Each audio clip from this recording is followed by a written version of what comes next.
Hi welcome back to my channel. ఈరోజు కథ నా రాక్షసుడు 60వ భాగాన్ని వినేద్దాం. ఏంటి సీత అలా మాట్లాడుతున్నావు? ప్రతి చిన్న విషయానికి అంత బాధపడితే ఎలానే? ఆ మాట మీరే మాట్లాడుతున్నారా? చెప్పండి రావణ్ గారు. మాట్లాడాలి అనిపిస్తుంది సీత, కాబట్టి ఆ మాట నేనే మాట్లాడుతున్నాను. రాఘవ్ వాళ్ళ పెళ్లి జరిగిపోయింది. అందరూ చాలా సంతోషంగా ఉన్నారు. మీరు నా గురించి ఆలోచిస్తూ పిచ్చి వాళ్ళైపోయారు. అలా వాష్రూమ్కి వెళ్ళే ఓపిక కూడా లేదు నాకు. కళ్ళు తిరిగి పడిపోయిన వెంటనే నన్ను హాస్పిటల్కి తీసుకుని వెళ్ళారు. మీరు నా మీద చూపిస్తున్న ప్రేమకి ఎలా నా మనసులోని భావన తెలపాలో తెలీదు. ఒకప్పుడు నన్ను పెళ్లి చేసుకుని నాతో రూడ్గా మాట్లాడిన వ్యక్తి మీరేనా అనిపిస్తుంది. మనసులో అంత ప్రేమ ఉంచుకుని ప్రేమ లేనట్టు మీరు నన్ను నటించిన రోజులు గుర్తుకొచ్చాయి. తెలియకుండానే నా పెదవుల మీద చిరునవ్వు వచ్చి చేరింది. మీరు నా కోసం పడుతున్న బాధ, తపన నా కళ్ళు ఎదురుగా స్పష్టంగా తెలుస్తుంది. నేను మిమ్మల్ని చూసి అంత అన్కాన్షియస్లో కూడా నవ్వుతున్నాను. నేను నవ్వడం గమనించిన మీరు నా చెంపల్ని తడుతూ ఎందుకు ఇలా అవుతున్నావు అంటూ మీరు కన్నీళ్లు పెట్టుకున్న రోజు మర్చిపోగలుగుతానా? ఒకవేళ మీకే ఒకే ఆప్షన్ ఉంటుంది ఏమో, బేబీ కావాలా తల్లి కావాలంటే ఏమంటారు? ఇప్పుడు చెప్తున్నాను సీత, నాకిద్దరూ కావాలి. ముఖ్యంగా నువ్వే కావాలి. కానీ తెలీదు, ఆ బుజ్జి దాని మీద నాకు తెలియకుండానే ప్రేమ పెరిగిపోయింది. తన కదలిక నువ్వు నిద్రపోతున్నప్పుడు నా చేతులు తట్టి లేపుతుంది. ఇప్పుడు నేనేం చెప్పాలో చెప్పు. భయం వేస్తుంది, కానీ నువ్వు కంగారు పడకు, మన బేబీకి ఏం కాదు అంటూ మీరు నాకు ఓదార్పుని అందించిన రోజు ఎలా మర్చిపోను రావణ్ గారు. మరి చిన్నారి తల్లి కోసం మీరు ఎంతలా ఎదురు చూస్తారో నాకు తెలీదా? కానీ ఇప్పుడు అలాంటి సందర్భం వచ్చింది కాబట్టే చెప్తున్నాను. అలానే నన్ను హాస్పిటల్లో 1 మంత్ ఉంచారు మీరు. బేబీ హెల్తీగా ఉంది. నేను కూడా క్యూర్ అయ్యాను. ఇంటికి తీసుకుని వచ్చి ప్రతిరోజు మీ వర్క్ పూర్తి చేసుకొని నీ కూతురుతో మీరు ఎలా మాట్లాడారో నాకు తెలీదా చెప్పండి? ప్రతి విషయం మన పాపతో షేర్ చేసుకుంటూ వచ్చారు. దాని గురించి ఆ రోజుల్లో ఎలా మర్చిపోతాను? మీరు మాట్లాడుతూ ఉంటే అది దగ్గరుండి ఊకొట్టినట్టు నా పొట్టని పదే పదే తడుతూ ఉండేది. మీరు మురిసిపోతూ ముద్దులాడుతూ ఉండేవాళ్ళు. ఎప్పుడు బయటకు వస్తావు బుజ్జి తల్లి, నిన్ను చూసి నేను ఈ లోకాన్ని మర్చిపోవాలి బంగారం అంటూ పదే పదే మీ కూతురుతో మాట్లాడుతున్న మాటలు ఇంకా నా చెవులో ప్రతిధ్వనిస్తున్నాయి. అవన్నీ మీకు గుర్తులేదా?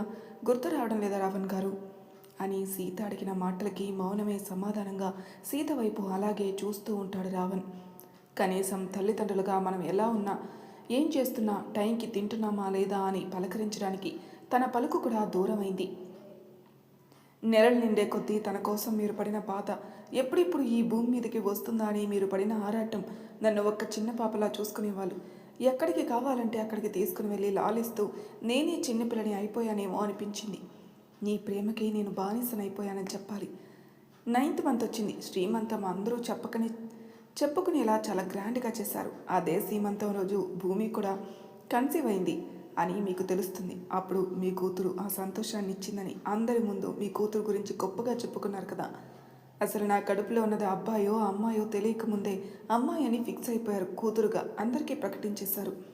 ఒకవేళ అబ్బాయి పుడితే ఏం చేస్తావని ప్రతి ఒక్కరు అడిగినా సరే, నాకు అమ్మాయి పుడుతుందని చాలా గట్టిగా చెప్పారు. మీకు కడుపులో ఉన్న కూతురు చెప్పినట్టు. మిమ్మల్ని చూస్తున్న ప్రతి ఒక్కరికి చాలా ఆశ్చర్యం, మీలో ఇంకొక కోణం ఉందని. అలాంటిది నన్ను కాలు కింద పెట్టనివ్వకుండా బామ్మ, అత్తయ్య, మామయ్య నన్ను ఎంతలా చూసుకున్నారు. ఆ రోజులు ఎలా మర్చిపోగలుగుతాను? దాదాపు 24 సంవత్సరాల క్రితం జరిగిన సంఘటనలు 25 సంవత్సరాలకు కూడా మొదలైంది. కానీ ఆ రోజుల్లో మర్చిపోలేను, మరవలేను. ఎన్నో జ్ఞాపకాలు నింపింది, ఎన్నో సంతోషాలను తీసుకుని వచ్చింది. నొప్పులు మొదలయ్యాయి. మీరు యూకేలో ఉన్నారు. అది కూడా ఇంపార్టెంట్ మీటింగ్ కోసం వెళ్ళారు. విషయం తెలిసిన వెంటనే మీరు నా దగ్గరికి వచ్చారు. మిమ్మల్ని చూసిన తర్వాత అప్పటి వరకు నేను పడిన బాధ మొత్తం మర్చిపోయాను. మీ కళ్ళలో ఎంత బాధ కనిపిస్తుందో నాకు తెలుసు. పదే పదే ఆ దేవుణ్ణి ప్రార్థించడం మొదలుపెట్టాను. ఓ పరమేశ్వర, నాకు ఏమైనా జరిగి నా ప్రాణం ఆగిపోతే నా భర్త బ్రతకడం కూడా చాలా కష్టం. ప్లీజ్ భగవంతుడా, నాకు ఓర్పునివ్వు, నాకేం కానివ్వకు, అలాగే నా బిడ్డకు కూడా అనుకుంటూ లోపలికి వెళ్ళాలి నేను. పదే పదే మీ గురించి ఆలోచన నాకు. ఏమైనా జరిగితే మీరు ఒంటరిగా ఉండగలుగుతారా? ఒకవేళ పాపకు ఏమైనా జరిగితే నేను బ్రతకగలుగుతానా అని ఇంకొక ఆలోచన నన్ను నిద్రపోనివ్వకుండా చేసింది. పురిటి నొప్పులు వస్తున్నాయి, కానీ అవి కూడా లైట్గా. మేడం చెప్తున్నారు హెవీగా నొప్పులు వస్తే మాత్రమే డెలివరీ అవుతుందని. ఆపరేషన్ చేయాలని చెప్పారు, కానీ మీరు సాధ్యమైనంత వరకు నార్మల్ డెలివరీ అయితేనే బెటర్.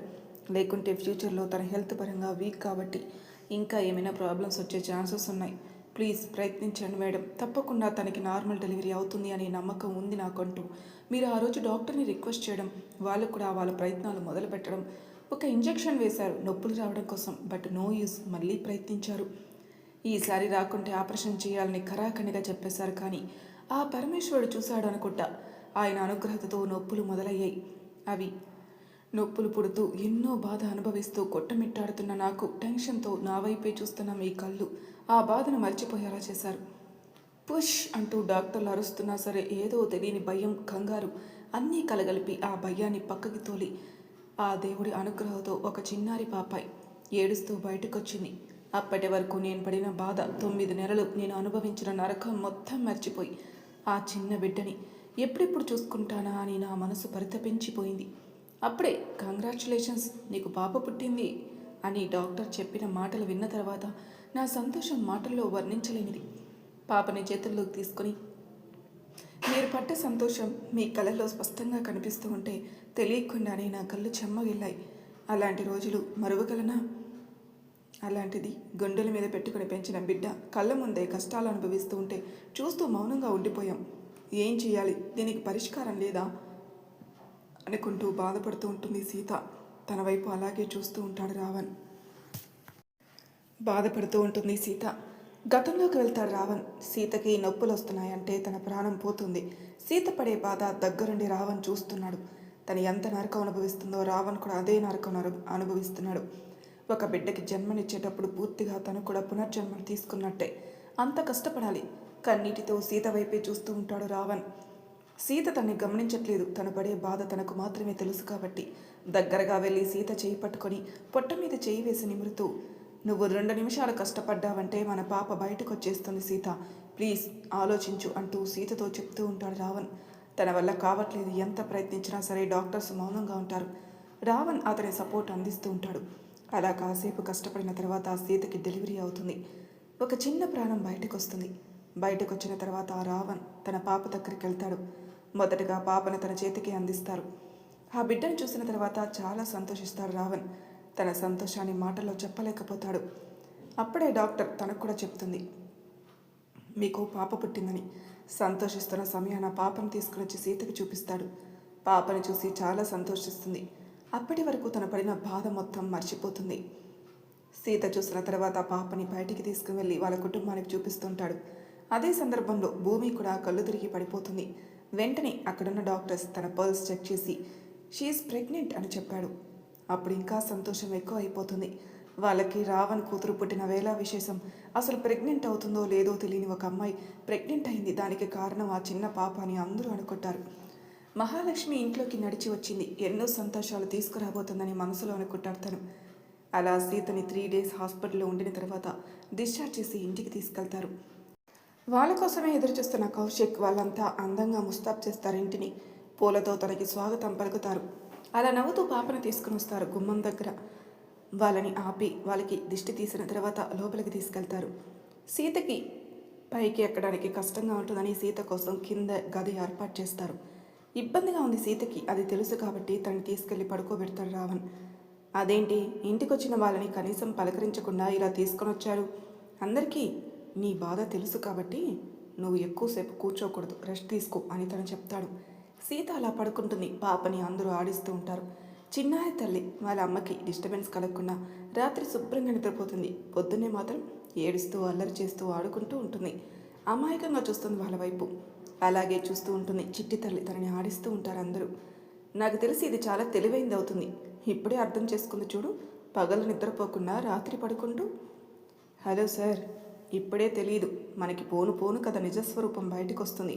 ఏ అల్లరి చేస్తుందో నా మేనకోడలు అని అంటుంది భూమి. అది నిజమే వదిన, మీరు చెప్పినట్టు నమ్మలేం కదా అని అందరూ సరదాగా మాట్లాడుతుంటారు. ఎంతసేపటికి కూడా పాప సీత దగ్గరికి రావట్లేదు. తను ఏడవట్లేదు. ఏడిస్తేనే కదా తల్లి దగ్గరికి పాపని తీసుకుని వెళ్తారు. ఆ బేబీని వదిలి 2 నిమిషాలు కూడా తను ఉండలేకపోతుంది. ఏమైంది నీకు? నిన్ను రెస్ట్ తీసుకోమని చెప్పాను కదా సీత. అదేంటి అలా అంటున్నారు? తను వదిలి 2 నిమిషాలు కూడా ఉండలేకపోతున్నాను. అలాంటిది మీరు ఇంతవరకు తీసుకుని రాలేదు. ఎలా నిద్రపోవాలి? అదే నాకు తెలుసు. పిల్లలు పుట్టిన తర్వాత ఒకప్పుడు భర్తని హక్ చేసుకుని పడుకునే భార్య ఇప్పుడు తన బిడ్డని హక్ కూడా చేర్చుకొని పడుకుంటుంది. అంతే, నేను మాత్రం సింగిల్గా ఉండిపోవాలి అంతే కదా అంటూ సీత వైపు చూస్తాడు రావణ్. నువ్వు పాపని వదిలి 10 నిమిషాలు ఉండలేకపోతున్నావు.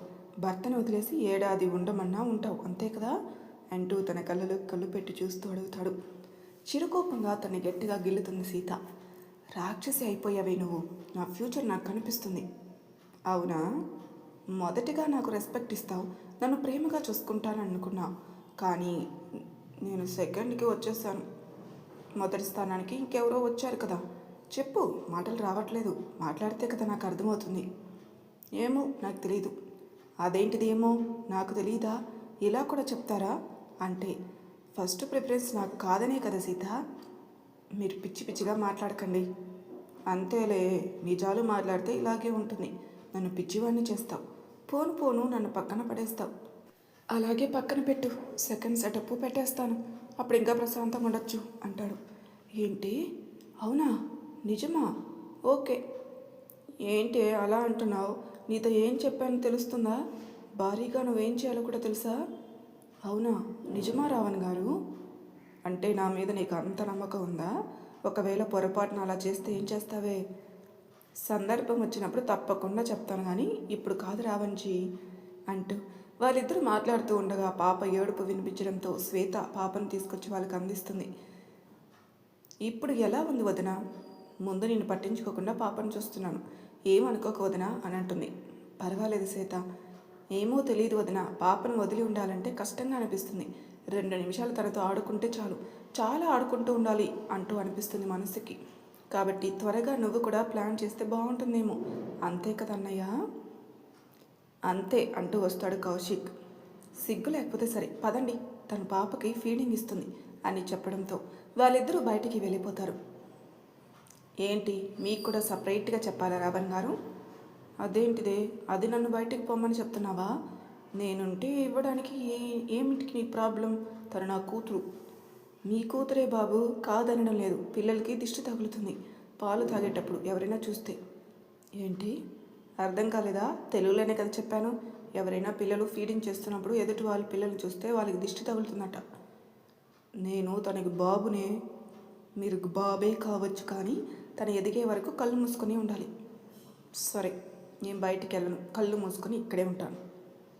రాను రాను మీరు ఎక్కువ మారం చేస్తున్నట్టు నాకు అనిపిస్తుంది. అది అల్లరి చేస్తుందో లేదో తెలియదు, కానీ మీరు మాత్రం అల్లరి తగ్గించుకునే లేదన్నట్టు ఉన్నారు, అంతే కదా? సీత, రేపు నా పాపకి సపోర్ట్ చేయడానికి నేను ముందుండాలి కదా. తర్వాత ముందుందరులే, కానీ ముందు మీరు బయటికి వెళ్ళండి. అది ఏడు పాపలే లేదు అని తనను కూడా బయటికి తరిమేస్తుంది. తన వైపు కోపంగా చూస్తూ గొనుక్కుంటూ బయటికి వెళ్తాడు. నవ్వుతూ చూస్తోంది సీత. అలా పాపను పడుకోబెట్టిన తర్వాత వాళ్ళ వైపు అలాగే చూస్తూ ఉంటాడు రావణ్. ప్రశాంతంగా నిద్రపోతున్న చిన్న రూపం, ఇంకా పెద్దగా ఎదగని అమ్మాయి. ఒక్కొక్కసారి సీతను చూస్తే అనిపిస్తుంది తనకి చిన్నపిల్ల మనస్తత్వం అని. అలాంటిది తను ఇంకొక బిడ్డకి తల్లిగా మారింది. అలా వాళ్ళని చూస్తూ ఉంటే తెలియకుండానే తన పెదవుల మీద చిరునవ్వు వచ్చి చేరుతుంది. ఎందుకలా నవ్వుతున్నారు రావణ్ గారు? అర్థం కాక నవ్వుతున్నాను. నిన్నే నేను ఇంకా చిన్నపిల్లలా ట్రీట్ చేస్తున్నాను, అలాంటిది నువ్వు ఒక బిడ్డవి తల్లి అయిపోయావని అదే అర్థం కావడం లేదు సీత. మీ దృష్టిలో నేను చిన్న పిల్లనే, కానీ నేను ఇంకా చిన్నపిల్లని కాదు, అది గుర్తుపెట్టుకుంటే బాగుంటుంది. ఓకే మేడం, అలాగే గుర్తుపెట్టుకుంటాను. అయితే ఈ చిన్న పిల్ల కాస్త పెద్ద పిల్ల అయిపోయిందన్నమాట. మళ్ళీ అదే మాట మాట్లాడుతున్నారు. నేను మీతో మాట్లాడను అంటూ ముఖం పక్కకు తిప్పుకుంటుంది. ఓకే తల్లి, సారీ, క్షమించు. ఇంకేమైనా చెప్పాలా? ఇక చాలా ఆపండి, ఇప్పటికే చాలా చెప్పారు నా కోసం. చాలా రోజులే గడిపేశారు. ఆఫీస్కి ఎప్పటి నుంచి వెళ్తారు? వెళ్తాను కొద్ది రోజుల్లో. నా పాపని కల్లారా చూసుకొని ఇంట్లో గడిపేసిన తర్వాత సీత. ఇది మరీ బాగుంది. మీరేమైనా ఇక్కడ నుంచి ఇతర దేశాలకు వెళ్ళిపోతున్నారా? లేదు కదా, మార్నింగ్ వెళ్ళి ఈవినింగ్ వచ్చేస్తారు. అలాంటప్పుడు మీ కూతురు ఎక్కడికి వెళ్తుంది చెప్పండి? ఇక్కడ మీతోనే ఉంటుంది కదా. అలాంటిది ఆఫీస్ మనీ ఇంట్లో ఉండాల్సిన అవసరం లేదు కదా రావణ్ గారు. ఎవరైనా భర్త ఇంటి దగ్గర ఉంటారంటే ఎప్పుడెప్పుడు తన ఇంట్లో ఉంటాడా అని ఎదురు చూసే భార్యను చూశాను, కానీ ఇలా ఆఫీస్కి బలవంతంగా తరిమేసే భార్యను మాత్రం మొదటిసారి చూస్తున్నాను సీత. ఏం చేయమంటారు చెప్పండి?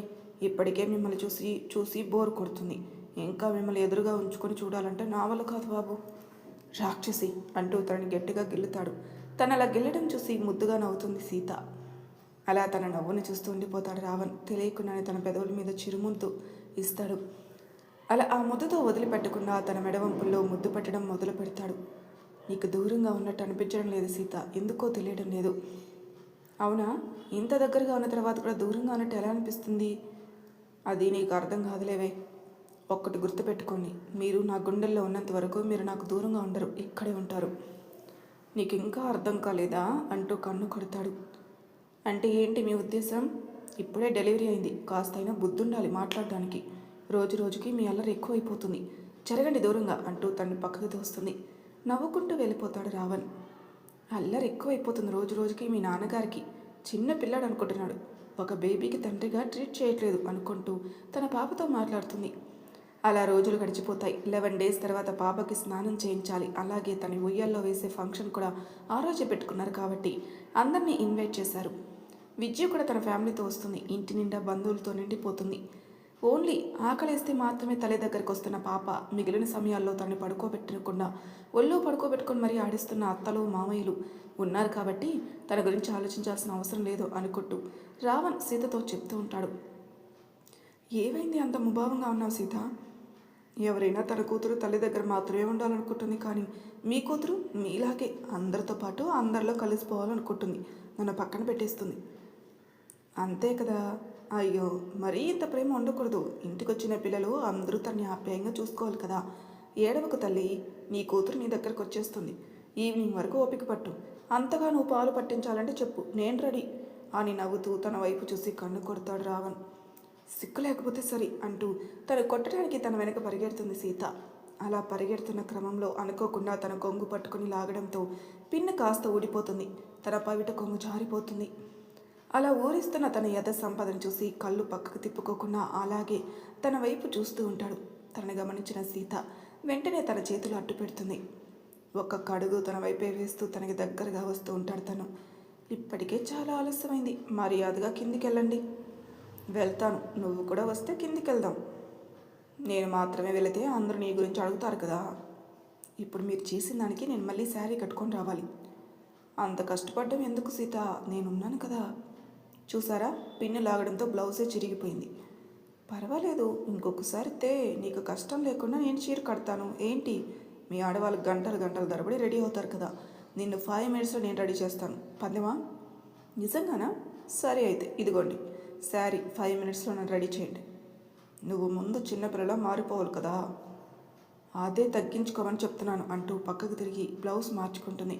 తను శారీ కట్టడం స్టార్ట్ చేస్తాడు రావణ్. తను చెప్పినట్టే వితిన్ 5 మినిట్స్లో పర్ఫెక్ట్గా శారీ కడతాడు. తన వైపు కళ్ళు అరపకుండా అలాగే చూస్తూ ఉంటుంది సీత. ఏమైంది అంటూ కళ్ళెగరేస్తాడు. ఇంతకుముందు ఎంతమంది అమ్మాయిలకు శారీ కట్టారేంటి, పర్ఫెక్ట్గా ఎలా చేయగలిగారు?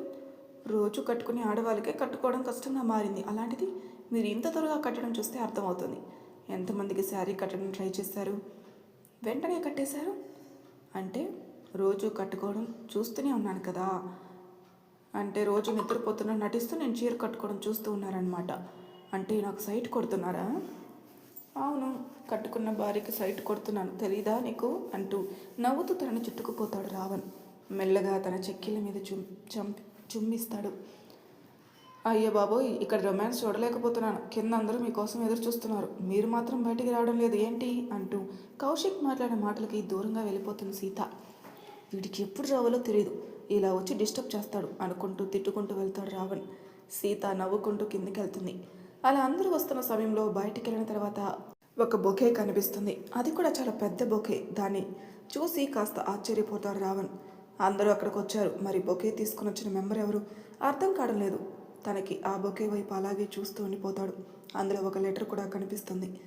మరి తర్వాయి భాగంలో ఏం జరుగుతుందో నెక్స్ట్ ఎపిసోడ్లో తెలుసుకుందాం. అంతవరకు నా ఛానల్ సబ్స్క్రైబ్ చేయని వాళ్ళు ప్లీజ్ సబ్స్క్రైబ్ చేసుకోండి, లైక్ చేసి షేర్ చేయండి, మీ అభిప్రాయం నాకు కామెంట్ రూపంలో తెలియజేయండి. Thank you for listening.